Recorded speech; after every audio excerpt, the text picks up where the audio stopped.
नमस्कार दोस्तों, पिछले वीडियो में बहुत सारे कमेंट आया था कि रिंग स्पॉट वायरस और येलो मोज़ेक वायरस को कंट्रोल कैसे करना है या उसकी सिम्टम क्या है। ऐसे बहुत सारे मैसेजेस एंड ईमेल आया था, तो उसी के लिए ये वीडियो है। वायरस की जैसे दिखने वाला और बहुत सारे ऐसे आपको लक्षण दिखाई देगा, पर वो वायरस नहीं होता। ज़्यादातर माइक्रोन्यूट्रिएंट्स की कमी रहता है।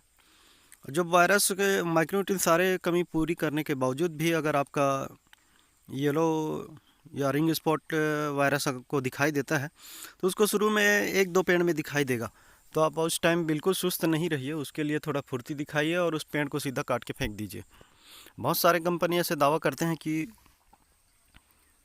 ये दवाई है, वो दवाई है जिसमें कंट्रोल हो जाएगा करके, लेकिन मेरे हिसाब से ऐसा इसका कोई पक्का इलाज नहीं है कि आप रिंग स्पॉट वायरस को बिल्कुल पूरी तरह कंट्रोल कर सके या फिर उसको ठीक कर सके जो हो गया है।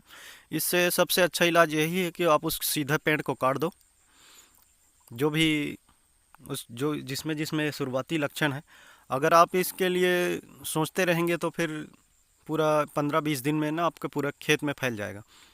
उसके बाद फिर कंट्रोल कर पाना मुश्किल है, पूरा खेत तबाह कर देगा। हमारे में अभी ये 4 पेड़ में आया था, हमने चारों पेड़ ये देखिए कटा दिए और काट के हम ये फ्लड पानी दे रहे हैं इसमें खाद वाद डाल के। इस बार बारिश इतना ज़्यादा हुआ था कि फल ठीक से नहीं आ पाया, पर भी एक एवरेज ठीक है। 1 कुंटल 70 किलो ऐसे फल आया है। फ्लड पानी भी देना ज़रूरी है बीच बीच में, हरा भरा रखने के लिए इसमें खाद डाल के। ड्रिप से तो जो चलना है चलता रहेगा, लेकिन यहाँ पे जब वायरस का लक्षण दिखाई दे तो इस तरह से आप जड़ से पेड़ काट दीजिए, फल को आप तोड़ के मार्केट भेज दीजिए, और ये उसका लक्षण है। जब ये लक्षण आपको दिखाई दे तो आप बिल्कुल सोचिए, बस सीधा पेड़ काट दीजिए और उसका ज़्यादा से पत्ता या डाल ज़्यादा हिलना नहीं चाहिए। सीधा सीधा चुपचाप इसको काट के बोरी में डाल दीजिए। यहाँ से मुंडी उड़ाना है और तना को जड़ से काटना है। इस तरह से देखिए, हमने 4 पेड़ में आया था, इसको सभी को काट दिए। 4 पेड़ को काट के इसको काटने के बाद धीरे से बोरी में भर के, इसकी मुंडी को काट के बोरी में भर के ना बाहर फेंक देनी है दूर, जिससे इसमें जो वाइट फ्लाई है और जो भी चूसक है वो दूसरे पेड़ में नहीं फैलेगा। उसके बाद हमें जो कीटनाशक है उसका भी स्प्रे करना है, ताकि जो कीट इसको चूस चुका है वो कीट मर जाए। ये बिल्कुल जैसे मलेरिया फैलता है उसी तरह से ये भी फैलता है। वायरस वाले पेड़ को कोई कीट अगर काट लेता है या चूस लेता है, उसके बाद वो जो फ्रेश पेड़ है उसको चूसेगा, तो उसमें भी वो वायरस फैल जाती है।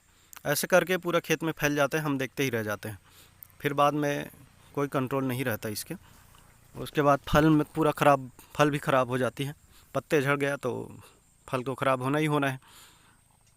इस तरह से उसको काटिए सीधा और बाहर कर दीजिए। और उसके बाद आपको कीटनाशक जो भी पेगासस है या फिर और भी जो वाइट फ्लाई के लिए दवाइयाँ आती हैं उसको स्प्रे करना है, 2-3 स्प्रे। इसमें भी ये वायरस था, हमने ये भी पेड़ काट रहे हैं। चारों पेड़ को काट देंगे हम इस तरह से। ये देखिए, इसका मुंडी बिल्कुल पूरी तरह ख़त्म हो चुकी है, उसमें पूरा चूसक तरीके से लगा हुआ है, जो वायरस ही है। इसको कंट्रोल कर पाना या ठीक करना इम्पॉसिबल है मेरे हिसाब से। तो आप इसको काट के सीधा बोरी में भर दीजिए। और भी बहुत सारे कंपनियां हैं जो अपने पपीता जो सबसे ज़्यादा रेड लेडी 786 से ही बिक रहा है, तो उसको उसमें वायरस है, हमारे बीज में नहीं आएगा ऐसे दावा करते हैं। लेकिन ये सब फालतू बात है कि कोई भी पपीता जिसमें वायरस आना है, अगर आपका वाइट फ्लाई कंट्रोल नहीं है या आजू बाजू बहुत सारे भाटा वाटा का खेती हो रहा है, तो फिर ये वायरस आ जाना नॉर्मल बात है। लेकिन उसके लिए आपको बिल्कुल सजग रहनी है। जैसे ही आपको वायरस का लक्षण दिखाई देता है, आप बिल्कुल उसको काट देना, काट के फेंक दीजिए। ये न्यूट्रिएंट्स की कमी के कारण भी होता है, लेकिन वो जब जब आपका न्यूट्रिएंट पूरा रहता है तो बिल्कुल पेड़ हरा भरा रहेगा, उसमें कोई दिक्कत नहीं है। पर वायरस का लक्षण बिल्कुल अलग ही दिखाई देगा। एक होती है कर्ल वायरस। कर्ल वायरस जो है वो रहता है, फिर भी उतना ज़्यादा फैलता नहीं है। उसमें भी अगर कर्ल वायरस दिखाई दे तो आप वो भी, जब उसमें कुंचन बोलते हैं जिसको, पूरी तरह पत्ते सिकुड़ जाता है, वो वायरस उतना खतरनाक नहीं है जितना ये खतरनाक है। ये इसको हम सोचते रहते हैं कि माइक्रोन्यूट्रिएंट्स की कमी है या फिर खाद की कमी, ऐसे हमें लगते रहता है और ये वायरस पूरा खेत में फैल जाता है। ये वायरस ही रिंग स्पॉट वायरस है, जो फल में भी धब्बा दिखाई देना शुरू हो जाएगा। वो धब्बा आप जैसे दिखाई देता है तो समझ लीजिए वायरस का अटैक हुआ है। उस बीच में आपको ऐसे काट के बोरे में सीधा डाल के बाहर कर देनी है। मैं आपको उसका फ़ोटो दिखाता हूँ। ये देखिए रिंग स्पॉट वायरस का जो फल है, ऐसे धब्बा ज़्यादातर दिखाई देगा, फल भी ख़राब होना शुरू हो जाएगा।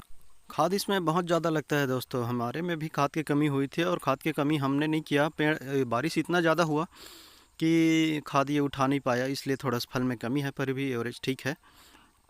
इस तरह से फल आया है। खाद इसमें लगभग प्रति एकड़ 40,000 के हिसाब से खाद लग जाती है।